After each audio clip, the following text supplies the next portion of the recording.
Assalamualaikum warahmatullahi wabarakatuh. Saya Kaisa Zakia dengan NIM 210705101. Di sini saya akan membuat sebuah video dengan judul Denial of Service, yaitu tugas dari MK Keamanan Jaringan. Yang pertama akan kita bahas di sini yaitu pengertiannya. Pengertian dari Denial of Service atau DOS atau DOS adalah serangan siber yang bertujuan untuk membuat layanan atau sumber daya yang tersedia di internet menjadi tidak tersedia atau tidak dapat diakses oleh pengguna yang sah. Serangan ini dilakukan dengan cara mengirimkan permintaan yang sangat banyak dan intensif ke sebuah sistem atau layanan yang berfungsi sebagai target serangan. Dalam kasus serangan DOS, penyerang tidak mencoba mencuri informasi atau mengubah data di sistem, tetapi hanya mencoba membuat sistem tersebut tidak dapat diakses oleh pengguna yang sah. Serangan DOS dapat dilakukan dengan berbagai cara.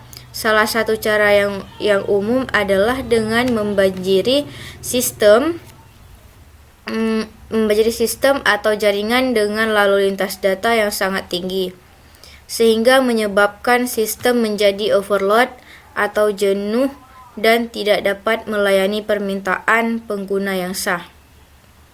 Cara lainnya adalah dengan memanfaatkan celah keamanan pada sistem atau aplikasi yang memungkinkan penyerang untuk mengirimkan permintaan khusus yang dapat menggunakan atau menghentikan layanan.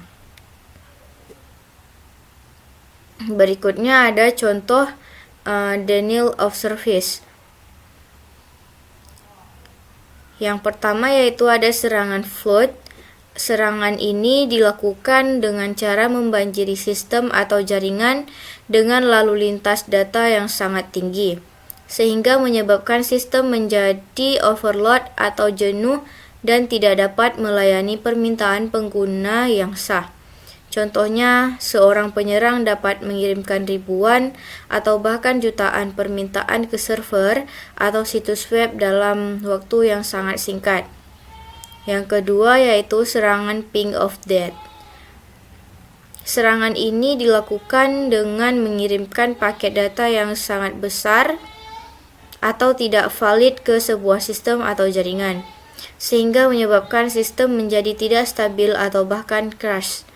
Paket data tersebut dapat mengandung kode yang mengarahkan sistem untuk memproses data yang tidak perlu atau bahkan mengakibatkan kelebihan memori pada sistem.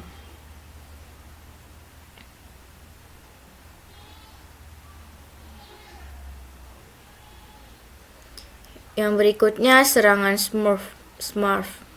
Serangan ini dilakukan dengan memanfaatkan protokol internet, contoh MISEC protokol, untuk membanjiri sebuah jaringan dengan permintaan echo request yang sangat banyak.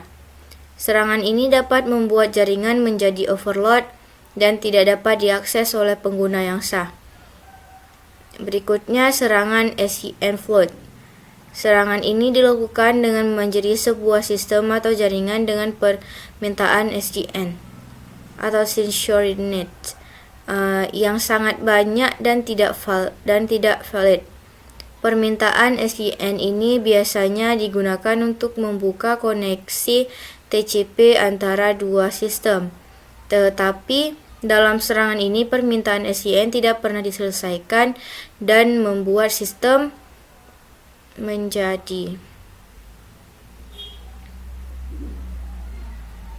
Semua jenis serangan DOS dapat menyebabkan kerusakan pada sistem atau layanan yang menjadi target dan dapat mengganggu bisnis atau aktivitas pengguna yang mengandalkan layanan atau sumber daya tersebut.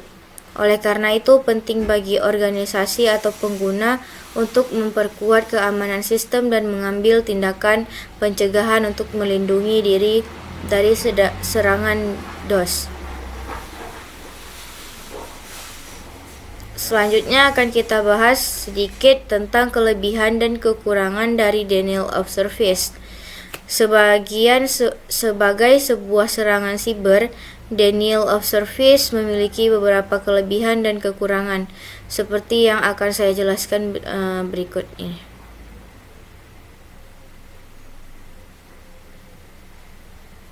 Kelebihan DOS: mudah dilakukan. Serangan DOS dapat dilakukan dengan relatif mudah dengan menggunakan perangkat lunak yang dapat diunduh atau dengan memanfaatkan perangkat yang rentan terhadap serangan.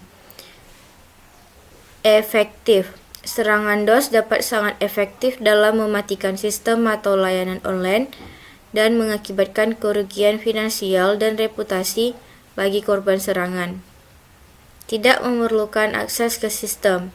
Serangan DOS tidak memerlukan akses ke sistem atau jaringan yang ditargetkan. Penyerang dapat melancarkan serangan dari lokasi yang jauh dan dengan memanfaatkan sumber daya yang dimiliki oleh perangkat lain. Tidak memerlukan keahlian teknis yang tinggi. Pelaku serangan DOS tidak memerlukan keahlian teknis yang tinggi untuk melancarkan serangan. Hal ini membuat serangan DOS dapat dilakukan oleh siapa saja, termasuk pemula dalam bidang siber.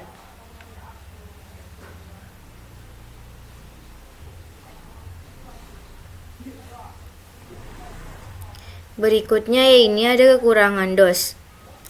Tidak efektif untuk mencuri data. Serangan DOS hanya bertujuan untuk membuat sistem atau layanan menjadi tidak dapat diakses oleh pengguna yang sah, sehingga tidak efektif untuk mencuri data atau informasi rahasia dari korban serangan. Dampaknya dapat merugikan pengguna yang sah. Serangan DOS dapat membuat sistem atau layanan menjadi tidak dapat diakses oleh pengguna yang sah, dan dapat merugikan mereka secara finansial atau menyebabkan ketidaknyamanan. Yang selanjutnya yaitu tidak stabil. Serangan DOS cenderung tidak stabil dan tidak dapat diandalkan. Hal ini karena serangan DOS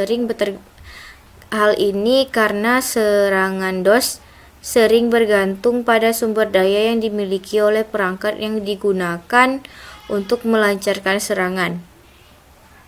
Dan sumber daya tersebut dapat berubah sewaktu-waktu.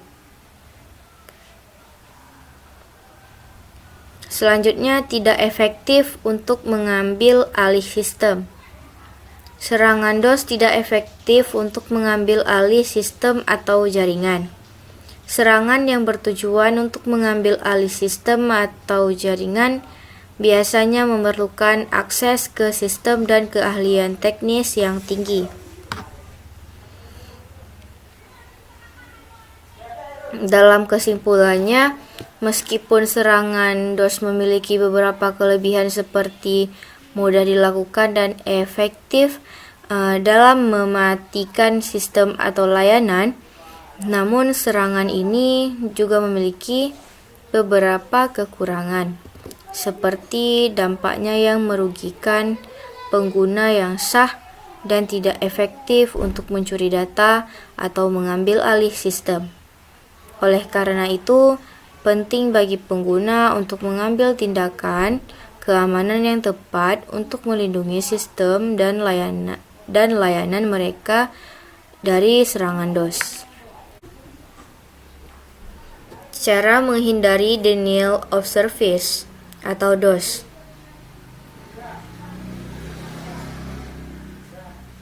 Nah, berikut adalah beberapa cara yang dapat dilakukan untuk menghindari serangan denial of service atau DOS. Yang pertama yaitu perkuat keamanan sistem dan jaringan. Pertama-tama, pastikan sistem dan jaringan Anda telah diproteksi dengan keamanan yang kuat. Hal ini dapat dilakukan dengan menginstal dan mengkonfigurasi firewall, melakukan pembaharuan keamanan sistem secara berkala, dan menggunakan protokol keamanan seperti SSL atau TLS untuk melindungi komunikasi data. Yang kedua yaitu gunakan produk dan layanan proteksi DDoS atau Distributed Denial of Service. Di sini dapat menggunakan layanan proteksi Distributed Denial of Service yang tersedia dari penyedia layanan atau produk keamanan untuk melindungi sistem dan jaringan dari serangan DOS. Layanan DOS Protection dapat membantu untuk mengidentifikasi dan memblokir lalu lintas data yang tidak sah dan mencegah serangan sebelum mereka mencapai target.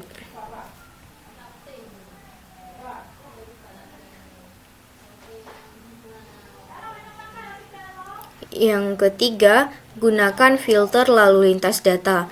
Filter lalu lintas data dapat digunakan untuk memblokir permintaan atau lalu lintas data yang tidak valid atau mencurigakan. Hal ini dapat membantu mencegah serangan DOS dan meminimalkan dampak yang ditimbulkan jika serangan terjadi. Yang keempat yaitu batasi jumlah permintaan yang dapat diterima oleh sistem. Anda dapat mengatur batasan jumlah permintaan yang dapat diterima oleh sistem atau aplikasi untuk mencegah serangan DOS.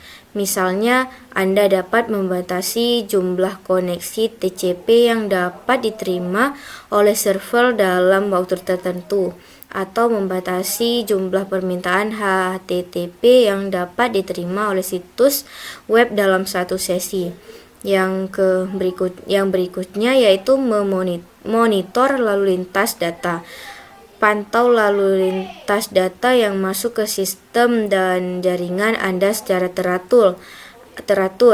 Hal ini dapat membantu Anda mendeteksi serangan DOS lebih awal dan mengambil tindakan pencegahan sebelum serangan merusak sistem atau layanan yang menjadi target.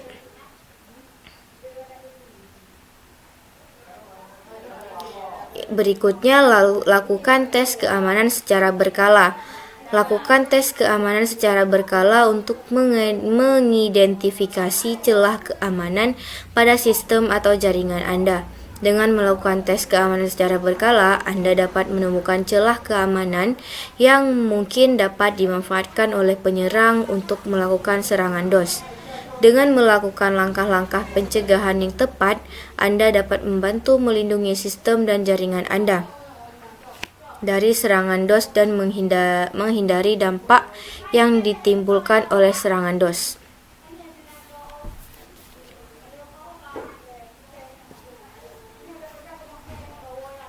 Kesimpulan yang dapat kita ambil dari denial of service adalah serangan yang bertujuan untuk membuat sistem atau layanan menjadi tidak dapat diakses oleh pengguna yang sah. Serangan DOS dapat mengakibatkan kerugian finansial dan reputasi bagi korban serangan, dan seringkali membutuhkan waktu dan upaya untuk memulihkan sistem atau layanan yang terkena dampak serangan. Serangan DOS dapat dilakukan dengan berbagai cara, seperti dengan membanjiri jaringan atau sistem dengan permintaan atau lalu lintas data yang tidak sah, memanfaatkan celah keamanan pada sistem atau aplikasi, atau dengan melakukan serangan DDoS yang melibatkan ribuan atau bahkan jutaan perangkat yang diambil alih oleh penyerang. Untuk menghindari serangan DOS, penting untuk memperkuat keamanan sistem dan jaringan, menggunakan produk dan layanan proteksi DDoS, menggunakan filter lalu lintas data, membatasi jumlah permintaan yang dapat diterima oleh sistem, dan memonitor lalu lintas data, dan melakukan tes keamanan secara berkala. Kesimpulannya, serangan denial of service adalah ancaman serius bagi sistem dan layanan online. Namun dapat dicegah dengan langkah-langkah keamanan yang tepat dan memperkuat keamanan sistem dan jaringan, dan menggunakan produk dan layanan proteksi DDoS. Penggunaan dapat meminimalkan resiko serangan DDoS dan menjaga keamanan dan ketersediaan sistem dalam layanan online. Hanya ini yang dapat saya sampaikan dari materi dan denial of service. Saya rasa cukup sampai di sini saja. Assalamualaikum warahmatullahi wabarakatuh.